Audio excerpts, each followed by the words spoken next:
তাআলা যেছে যেছে মানুষকে দোয়া কবুল করেন। আমি এর আগে বিভিন্ন জায়গায় বলেছি, বাংলাদেশের একটা প্রসিদ্ধ এবং প্রথম সারির একটা বিজনেস প্রতিষ্ঠানের এক ভাই, তিনি আমাকে তার অফিসে দেখা হওয়ার পর কিছুদিন আগে, আজকেও তাদের অফিসে আমি গিয়েছি একটা কাজে, তো আমাকে দেখা হওয়ার পর বলছে, ভাই একটু আসেন। ওনার অফিসে বসালেন, চা খাওয়ালেন, এরপরে বললেন যে ভাই আপনার একটা আলোচনা থেকে আমার জীবন পরিবর্তন হয়ে গেছে। আমি বললাম কি? আমি বলছি কোনো ভালো কাজ শুরু করছে? উনি বলেন না ভাই, কাহিনী ভিন্ন। কাহিনী হলো, আমার এমন এক রোগ হয়েছে, এই রোগের জন্য দেশের সকল ট্রিটমেন্ট তো আমি নিলামই, দেশের বাইরেও বহু ট্রিটমেন্ট করেছি, কিন্তু কোনোভাবে আমার রোগ ভালো হয় নাই এবং আমার ট্রিটমেন্ট হয় নাই। আমি জীবনের আশা ছেড়ে দিছি। এরকম ভয়াবহ পরিস্থিতিতে আমার কোম্পানির থেকে চাকরিও নাই, কারণ আমি কাজ করতে পারি না, অসুস্থ। তো আমি গ্রামে চলে গেছি মরার অপেক্ষা, যে এখন আর বাঁচার কোনো সুযোগ নেই। ডাক্তার বলছে যে শেখ দিন যা খাইতে চান খান, আর কোনো ট্রিটমেন্ট নেই। বলেন যে আমি গ্রামে চলে গেছি, আশা ছেড়ে দিছি, অনেক কষ্ট যন্ত্রণা রোগের কারণে, মারা যাব এরকম একটা অবস্থা। হঠাৎ করে আপনার একটা ভিডিও দেখলাম, ভোর রাতে তাহাজ্জুদের সময়ের দোয়া আল্লাহ ফিরিয়ে দেন না। তখন আল্লাহর কাছে চাওয়া শুরু করলাম, প্রতিদিন ভোর রাতে উঠে কান্নাকাটি, দোয়া, মুনাজাত, খুব চোখের পানি ফেলা। আল্লাহ সবাই যেটা পারে না তুমি সেটা পারো, দোয়া করতে শুরু করলাম। উনি বলেন হঠাৎ করে একদিন তাহাজ্জুদের সময় উঠে খুব দোয়া কান্নাকাটি করলাম, খুব সিজদা করলাম, খুব চোখের পানি ফেললাম আল্লাহর কাছে, চিৎকার করে বাচ্চা পোলার মতো কাঁদলাম। বলেন যে হুজুর বিশ্বাস করবেন, ওই দিন তাহাজ্জুদ পড়ে শেষ করার পর থেকে আমার শরীর থেকে সমস্ত রোগ উধাও হয়ে চলে গেছে। আজকেও তার সাথে দেখা করে আসছি আমি, ইন্টারেস্টিং বিষয়, আজকেও ওই লোকের সাথে আমি দেখা করে আসছি, একটা কাজে গেছিলাম তার অফিসে। আজকেও ওই ভাইটা আমাকে বললেন যে ভাই, এরপর আমি শুধু সুস্থ হয়েছি তা না, আমি আমার কোম্পানিতে আবার ফিরে আসছি। আগে যে ডিউটি ছিল আমার প্রমোশন হয়ে ডিউটি আমার আরো বাড়ছে, এবং আমার কোম্পানির চেয়ারম্যান সহ সবাই আমাকে আরো বেশি আস্থা রাখে। ওনার সামনে থাকা পিয়ন অন্যান্য লোকদেরকে আমার সামনে ডেকে বলতেছে, এই তোমরা বলো, আমি আগে যে বদমেজাজি দেখাইতাম, আছাড় পিছাড় করতাম, রাগ জাহির করতাম, আমার এগুলো আছে এখন? বলে না স্যার, এগুলো কিচ্ছু নাই এখন আর। শুধু সুস্থ হয়েছে না, আজীবন আমূল পরিবর্তন হয়ে গেছে। ভাইরা আমার, এই ভোর রাতের দোয়া বড় গুরুত্বপূর্ণ। রমজানে কিন্তু সেই সুযোগটা আসে, এই জন্য সাহারি করতে উঠলে একটু দোয়া করবেন, ঠিক আছে তো ইনশাআল্লাহ। এরপরে ফজর নামাজ পড়ে পারলে একটু তেলাওয়াত করে শাক করে তারপরে দরকার হলে ঘুমাবেন, আর দরকার না হলে নাই। এবং ডিউটিতে যখন যাবেন, ডিউটিতে কোনো ফাঁকি দিবেন না, পথে কারোর ক্ষতি করবেন না, কাউকে খারাপ কথা বলবেন না, আজে বাজে জিনিস মোবাইলে দেখবেন না, হারাম থেকে বেঁচে থাকবেন। জোহরের ওয়াক্ত হলে টাইম মতো নামাজ পড়বেন, আবার আসর ওয়াক্ত হলে টাইম মতো নামাজ পড়বেন। বাসায় এসে স্ত্রীর সাথে ইফতার বানানোতে সাহায্য করবেন, শুধু মোসে তাও দিয়ে বসে থাকবেন না যে আনবে আর বসে বসে খাবো, একটু কাজ কাম করবেন। নবী সাল্লাল্লাহু আলাইহি ওয়াসাল্লাম মেয়েদের কাজে সহযোগিতা করতেন। এরপরে আগেভাগে ইফতারের আগে একটু দোয়া করবেন। ইফতারের পরে সকাল সন্ধ্যার দোয়া দুরুদ ইত্যাদি পড়ে তারাবিতে চলে যাবেন। তারাবিতে সুন্দর করে মনোযোগ দিয়ে কোরআন তেলাওয়াত শুনবেন। তারাবিতে কি পড়েন, হাফেজ সাহেব কি পড়েন, সেটা তো আপনি শুনেন, বুঝেন না। এই জন্য একটা বই আমি লিখেছি এবছর, নতুন আমাদের বের হয়েছে, তারাবির সালাতে কোরআনের বার্তা। একটু দেখে নিতে পারেন যাওয়ার আগ দিয়া, যে আজকের তারাবিতে হাফেজ সাহেবরা যে পারা পড়বেন সে পারাতে আল্লাহ কি বলছেন। 3-4 পৃষ্ঠা এখানে দেওয়া আছে, দেখে নিলে আপনার তারাবিতে আপনি আলাদা একটা তৃপ্তি পাবেন। এরপর তারাবি পড়ে এসে যত দ্রুততার সাথে সম্ভব শুয়ে পড়েন, কারণ ভোর রাতে আপনাকে উঠতে হবে। এভাবে আপনি পুরো রমজান মাস গুনাহমুক্ত থাকার চেষ্টা করেন, হারাম মুক্ত থাকার চেষ্টা করেন। অন্য আমল করতে পারেন না পারেন, এটা হবে সবচেয়ে বড় সার্থকতা। রমাদান মাসে একে তো সারাদিন রোজা রেখে পুরো দিনভর যে কোনো সময় দোয়া করলে দোয়া কবুল হয়। হাদিসে নবী সাল্লাল্লাহু আলাইহি ওয়াসাল্লাম বলেছেন যে দুই ব্যক্তির দোয়া আল্লাহ তাআলা ফিরিয়ে দেন না। এর ভিতরে একজন হলো আস-সাইম হাত্তা ইফতির, রোজাদার ব্যক্তি ইফতারের আগ পর্যন্ত তার দোয়া কবুল হতে থাকে। সেই যে সাহারি করেছেন তখন থেকে ইফতার আগ পর্যন্ত আপনার দোয়া কবুল হয়। হাঁটতে চলতে ফিরতে আল্লাহর সাথে কথা বলেন, দোয়া করতে থাকেন, এটা একটা সময়।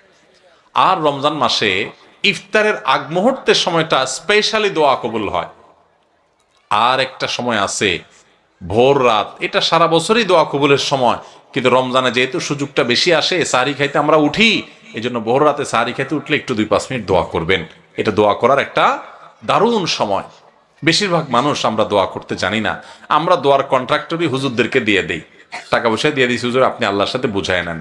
আপনাকে যদি আমি সুযোগ দেই যে আপনি মাননীয় প্রধানমন্ত্রীর সাথে, প্রেসিডেন্টের সাথে সাক্ষাতের সুযোগ পাইলেন, আপনাকে ব্যবস্থা করে দেওয়া হলো, কেউ একজন সুযোগ করে দিছে আপনাকে, যে হ্যাঁ আপনি ওনার সাথে সাক্ষাতের সুযোগ পাইছেন, আপনি চাইলে যাইতে পারেন, 10 মিনিট টাইম পাবেন, আপনার যা চাওয়ার চাইতে পারেন।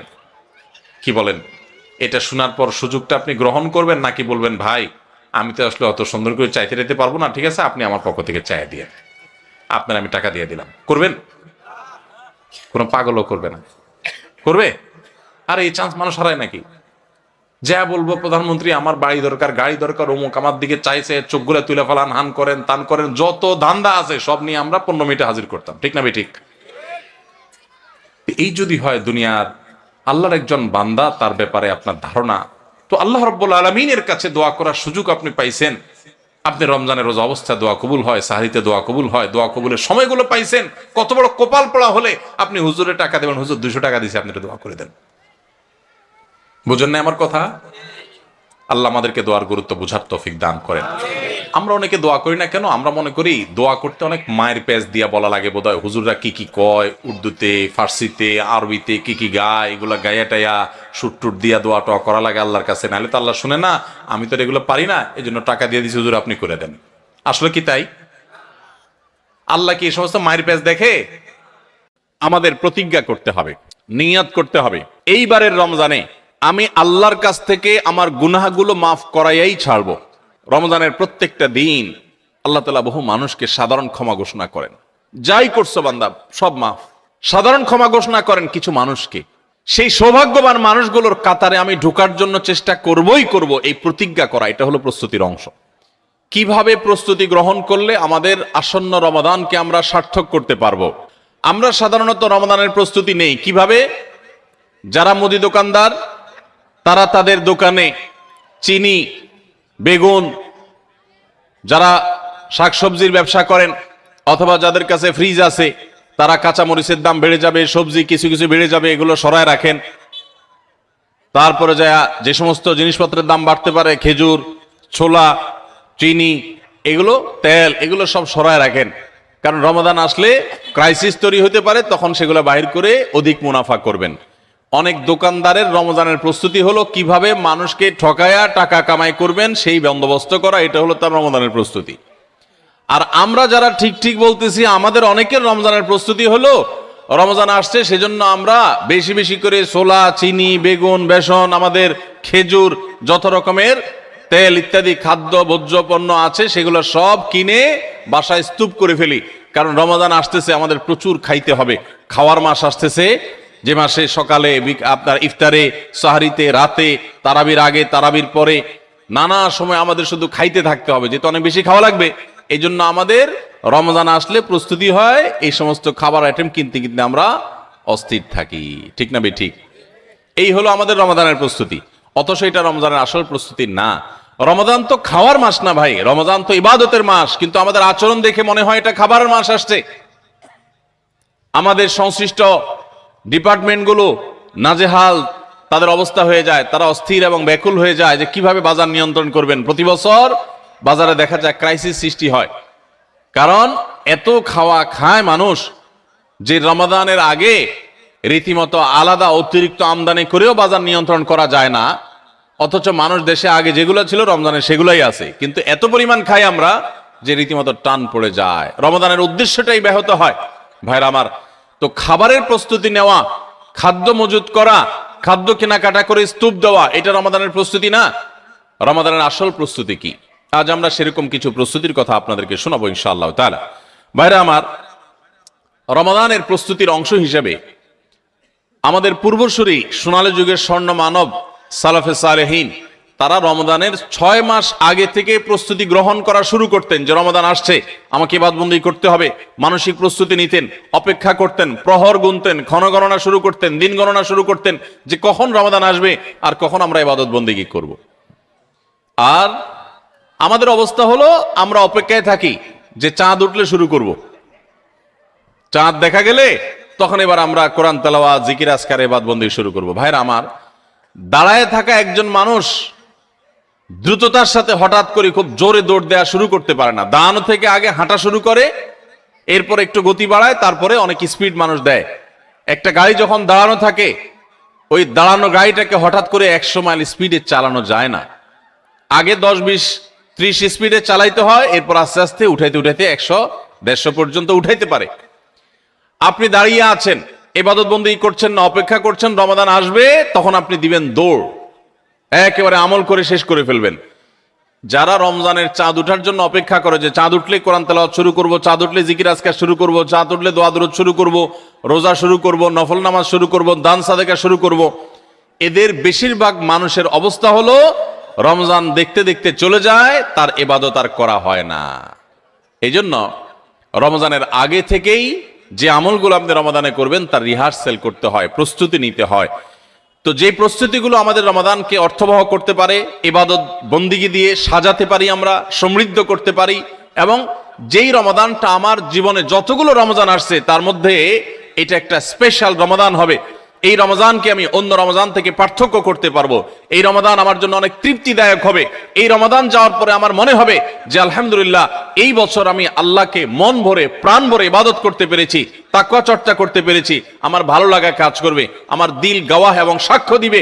সেই রকম রমাদান কাটাতে হলে আপনাকে রমাদানের আগে থেকে অনেকগুলো প্রস্তুতি নিতে হবে। প্রস্তুতি নম্বর এক নম্বর প্রস্তুতি হলো আমাদের রমাদানের আগ পর্যন্ত, এই যে গত রমজান থেকে এই রমাদান পর্যন্ত বা জীবনের শুরু থেকে এই পর্যন্ত যত পাপাচার আমরা করেছি, যত গুনাহ করেছি, যত অন্যায় করেছি, রমজানে ইবাদত বন্দিগির প্রস্তুতির অংশ হিসাবে সেই গুনাহ এবং পাপাচারগুলো থেকে আল্লাহর কাছে মাপ চাইতে হবে, ইস্তেগফার করতে হবে, ক্ষমা প্রার্থনা করতে হবে, বলতে হবে মাবুদ আমি যে অপরাধী, আমি যে পাপিষ্ঠ, কত গুনাহ করেছি, কত অন্যায় করেছি, তোমার কাঠগড়ার আসামি আমার নামে বহু মামলা হয়ে আছে। এত অপরাধ করার পর রমাদানে যখন আল্লাহ তাআলা রহমত, বরকত, মাগফিরাত, নাজাত, বহুবিধ কল্যাণ তার বান্দাদেরকে দিবেন, পাপিষ্ঠরা তো সাধারণত আল্লাহর এই রহমতগুলো থেকে বঞ্চিত হয়। তো আল্লাহ আমার গুনাহ খাতাগুলো যেগুলো আগে ছিল সেগুলো সব মাফ করে আমার রমাদানে তোমার যে রহমত বরকত নাজিল হবে সেটার জন্য আমাকে একটু উপযোগী করে দাও, আমি যেন পাপিষ্ঠ হয়ে তোমার রহমত থেকে বঞ্চিত না হই। এখন থেকে সেই দোয়া করা, সেই চোখের পানি ফেলা, ইস্তেগফার করা, এটা রমজানের প্রস্তুতির অংশ। মক্কার ইমাম শেখ আব্দুর রহমান আস-সুদাইস হাফিজাহুল্লাহ, তার কাছে কিছু যুবক, সৌদিয়ান কিছু যুবক একবার যে বললেন যে আমরা প্রতি বছর রমজান আসার আগেই প্রস্তুতি নেই মানসিকভাবে যে আমরা এবার রমাদানে অনেক ইবাদত বন্দি করব, কোরআনটা খতম দিব, ৫ ওয়াক্ত নামাজ ১ ওয়াক্ত আমরা ছাড়বো না, রমজান আসলে আমরা অনেক ভালো ভালো কাজ করব, আমরা এগুলো পরিকল্পনা করি। কিন্তু দুঃখের বিষয় হলো দেখতে দেখতে রমজানটা চলে যায়, শেষের দিকে আফসোস হয় এবং একটু খারাপ লাগা কাজ করে, এবং দিন শেষে রমাদান পার হয়ে যায় এবং আমরা আবার অপেক্ষা থাকি, ঠিক আছে তাহলে পরের বছর করব। এভাবে রমজানে আর ইবাদতের তৌফিক হয় না। এত চেষ্টা করি, এত নিয়ত করি, কিন্তু আসলে না ওই কোরআনটাও ভালো করে খতম দিতে পারি, খতম দিলেও কোন রকম খতম হয়, সুন্দর করে পড়া হয় না, ধীরস্থিরতার সাথে তেলাওয়াত করা হয় না, নামাজটা ঠিক মতো পড়া হয় না, কোনো ভাগ দিয়া তারাবি মিস হয়ে যায়, আমার গুনাহ হয়ে যায়, আমি ভালো থাকতে চাই কিন্তু রমাদানে ইবাদত করার তৌফিকটা হয় না। কেনই অবস্থা হয় আপনি আমাদেরকে একটু নসিহত করেন। তখন শেখ সুদাইস হাফিজাহুল্লাহ তিনি তাদেরকে বলেছিলেন যে আমার মনে হয় রমজান যখন শুরু হয়, আল্লাহর অবারিত রহমত যখন ঢেকে ফেলে ইমানদারদেরকে, যারা নিজের পাপাচারে, নিজের কৃতকর্মে, নিজের অপরাধে, নিজের গুনাহের কারণে আল্লাহর রহমত থেকে বহু দূরে সরে গেছে, তারা আল্লাহর রহমতের উপযুক্ততা হারিয়ে ফেলেছে। সেই উপযুক্ততা হারিয়ে ফেলার কারণেই আমরা অনেকেই ইবাদত করতে চাই কিন্তু বেটে বলে হয় না। আমরা অনেক চিন্তা করি, অনেক কিছু করব, কিন্তু হয়ে ওঠে না, রমজানটা চলে যায়, কপাল পোড়া হয়ে যায়। রমজানে যদি ইবাদত করতে না পারেন তো এটা শুধু শখের ব্যাপার না, রমজানে ইবাদত করতে না পারলে তো স্বয়ং নবী সাল্লাল্লাহু আলাইহি ওয়াসাল্লাম এবং জিবরিলের